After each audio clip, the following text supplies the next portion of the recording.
All right, everyone. Well, we'll get on to the next panel here. I don't know where Dave is at, so I'll be temporary MC here. But Ron Hammond with Blockchain Association. I'm going to welcome Raj over here from the IRS. Going to be talking tax. So everyone, give it up here for Raj. All right.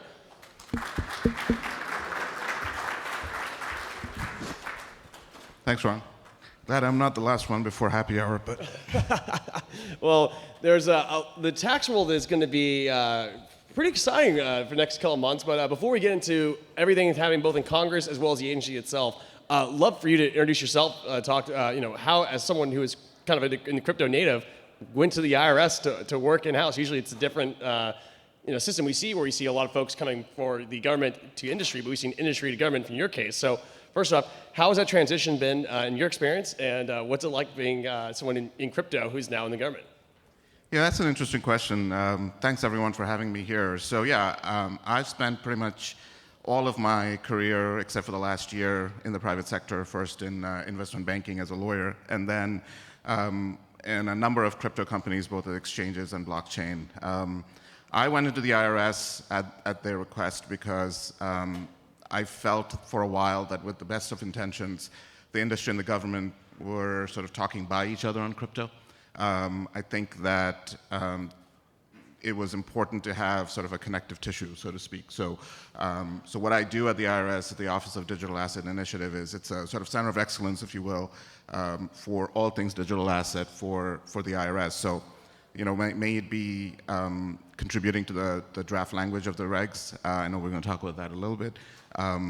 Figuring out with the internal stakeholders how to ingest the data that's going to come through, how to build that architecture, and then downstream analytics and if necessary, enforcement. So it runs the gamut.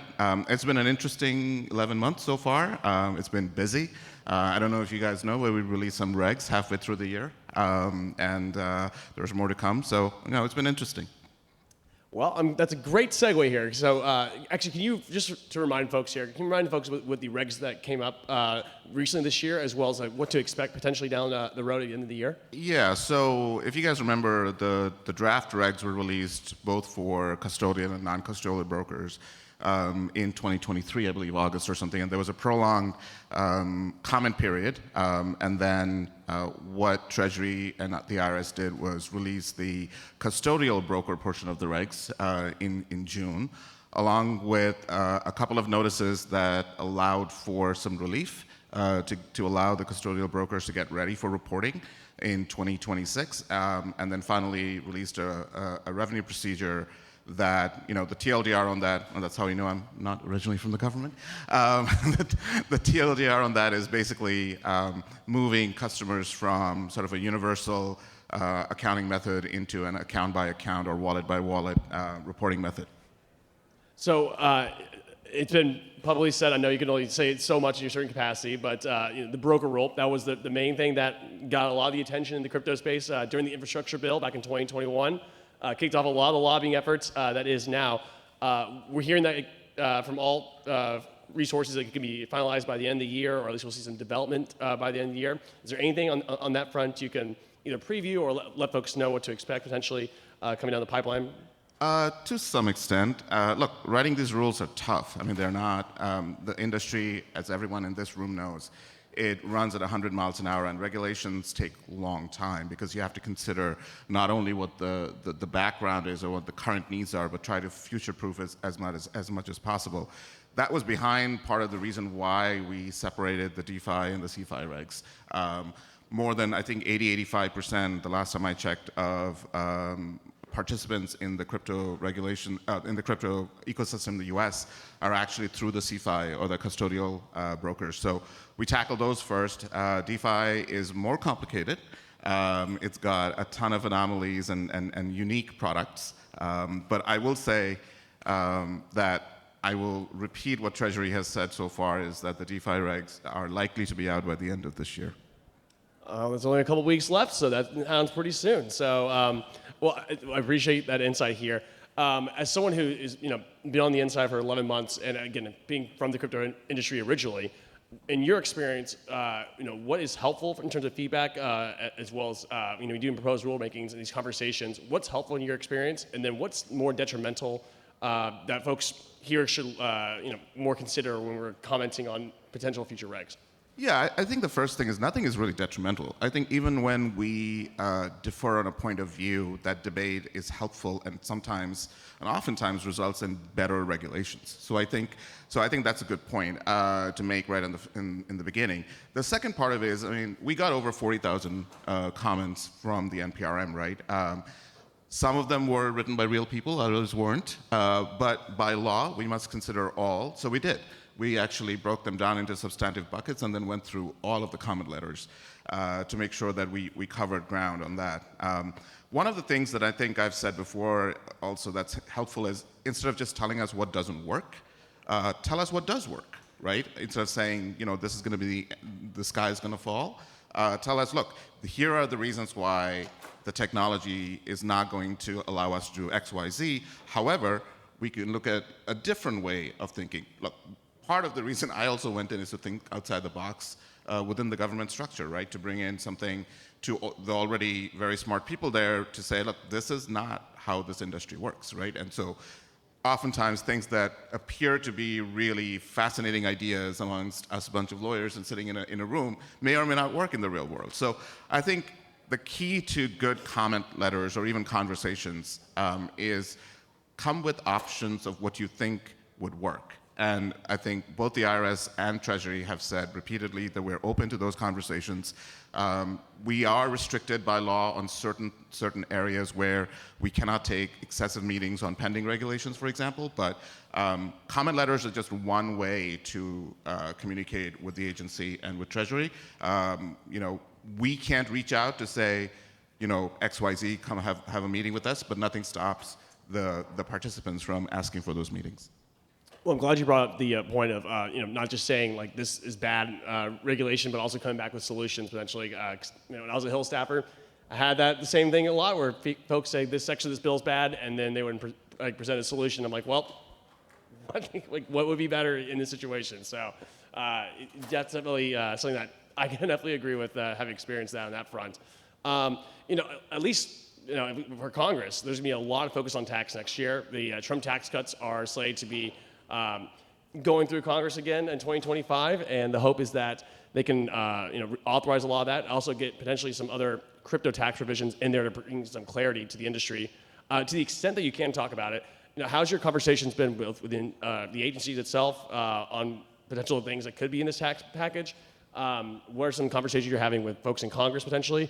And at least in the industry itself, what are you guys kind of, eyeing when it comes to the next stage of crypto tax for 2025?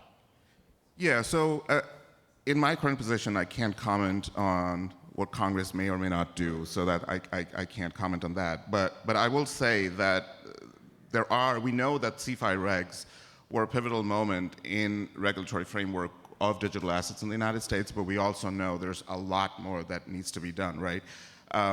But the IRS is focused on sort of following the law as the execution arm of the Treasury Department and following two mandates, right? The first one is really educating and providing guidance to the industry and taxpayers so that it enhances voluntary compliance. And then second, in some cases, enforcement, right? But the voluntary compliance is the first thing. Look, I think everybody knows, whether you're in the government or not, that the digital asset is a transformative technology, right? It has broken down barriers and it presents opportunities, but it also presents challenges to the current US tax code. Even if you look at things like 6045 and simple things like, agent-agency relationship, and you look at something like smart contracts, that just does not exist, right? So it needs outside of the box thinking, and it also needs sort of clear and adaptable policies that will work in the 21st century. Part of what I've sort of advocated within the IRS is to say that the regulations, we can make it as future-proof as possible, but it should be also flexible enough to change as the industry changes, right? And there needs to be a balance between sensible regulation that doesn't hinder innovation, because I think the last thing we want, everybody in this room wants, is the United States to not be a leader in the digital economy. So I think at the end of the day, what lies ahead from a practical perspective, yes, DeFi regs, there's some other things that Treasury and IRS reserved on, such as crypto lending and DAOs and some of those other things. The other thing is also what happens when Americans start investing through foreign exchanges. So there's the CARF regime, and there's ongoing conversations on that. So there's a lot of work yet to be done, regardless of which administration comes in one way or another, and also what the policies are. Obviously, we'll take our directive from there, from the new secretary. But till then, the IIJA still rules, and we still keep working. So for all the industry players here, what would be your message to them, at least kind of both engaging with the IRS, but also looking forward? What's the best way that they can work with you, your team, as well as what's, I guess, one message or takeaway you wish that for everyone here to have? Yeah, keep engaging with us, and we want a public-private collaboration in this effort. We can't do a good job without the help from you guys. You guys are on the ground. You guys are seeing the technology change and the policies within your organizations develop every day. Come educate us as well. That's partly why I'm there. But I'm also now 11 months removed from the industry, so I try my best. But yeah, engage. When you send comment letters, be helpful in terms of what you see as the path forward, and understand that at the end of the day, there are people like me within the IRS, and the agency as a whole wants to find the right balance between sort of the regulatory framework as well as what the needs of the industry are.